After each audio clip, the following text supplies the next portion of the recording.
SLBC tunnel వద్ద 11వ రోజు rescue operation కొనసాగుతోంది. మరోవైపు ఎస్ఎల్బీసీ టన్నెల్కు మరో ప్రమాదం పొంచి ఉందని రెస్క్యూ టీమ్స్ చెబుతున్నాయి. టన్నెల్లో కూలిపోయిన శిథిలాలను తొలగిస్తుంటే ఏ క్షణమైనా కూలిపోయే ప్రమాదం ఉందని ఆందోళనలు గట్టమవుతున్నాయి. కానీ టన్నెల్లో మట్టి తొలగిస్తే తప్ప పనులు ముందుకు సాగటం లేదు. కన్వేయర్ బెల్ట్ పునరుద్ధరణ పనులు వేగవంతం చేశారు రెస్క్యూ సిబ్బంది. టన్నెల్లో పిల్లర్లు వేసి కన్వేయర్ బెల్ట్ను విస్తరిస్తున్నారు రెస్క్యూ బృందం.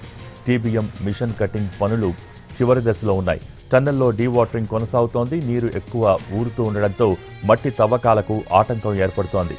7 అడుగుల లోతు తవ్విన మృతదేహాల ఆనవాళ్లు ఇంకా దొరకలేదు.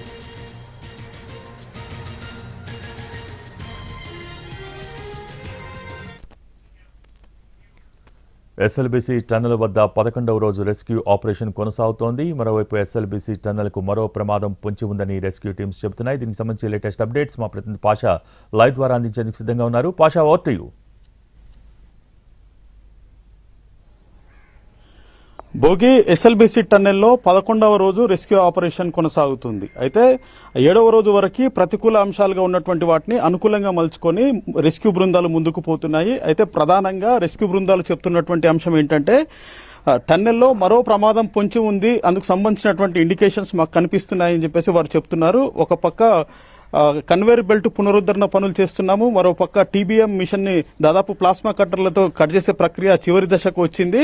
అయితే లోపల తవ్వకాలు కూడా జీపీఆర్ ఎక్కడైతే మార్క్ చేసిందో అక్కడ తవ్వకాలు చేస్తున్నాము. నీరు పెద్ద ఎత్తున ఉబికి వస్తుంది. నిమిషానికి 5,000 లీటర్లకు పైగా నీరు వస్తుండటంతో సహాయక చర్యలకు ఆటంకంగా మారిందని చెప్తూనే మరోసారి ప్రమాదం జరిగే అవకాశం ఉందని చెప్పేసి రెస్క్యూ బృందాలు, కార్మికులు అధికారులకి చెప్తున్నటువంటి సిచ్యువేషన్ మనకి టన్నెల్లో కనిపించింది. ఎందుకంటే ఎక్కడ ముట్టుకున్నా కూడా టన్నెల్కి సంబంధించినటువంటి మట్టి కుప్పలు కుప్పలుగా రాలిపోతుంది. అది కింద నీరులో పడటంతో నీరు పడుతుండటంతో ఆ నీరంతా కూడా ఇబ్బందికరంగా మారుతుంది. అందుకు సంబంధించి మేము పనులు ముందుకు చేయలేకపోతున్నాము. సో మరో ప్రమాదం ఖచ్చితంగా టన్నెల్లో పొంచి ఉంది. అందుకు సంబంధించి మేము మట్టి తీస్తున్న క్రమంలో మట్టి కూలుతుంది, నీరు ఎక్కువ సంఖ్యలో వస్తుంది. ఆ టన్నెల్ ఎగువ భాగంలో వాగులు, వంకలు, జలపాతాలు ఉండటంతో మట్టి పొరల నుంచి నీరంతా వచ్చి దిగువకు వస్తున్నటువంటి ఉన్నది. కాబట్టి ఇది సీపేజ్ జోన్ గా ఇప్పటికే జియాలజికల్ నిపుణులు పేర్కొన్నారు. ఈ సీపేజ్ జోన్ లో పనులు చేయడానికి మేము భయపడిపోతున్నాము.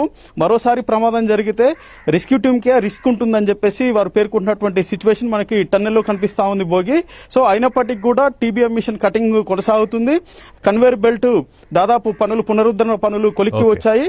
అయితే కన్వేయర్ బెల్ట్ ఎప్పుడైతే స్టార్ట్ అవుతుందో లోపల ఉన్నటువంటి దాదాపు 1000 టన్నుల మట్టి బయటికి తరలించే అవకాశం ఉంటుంది Bhogi. Okay, thank you Pasha.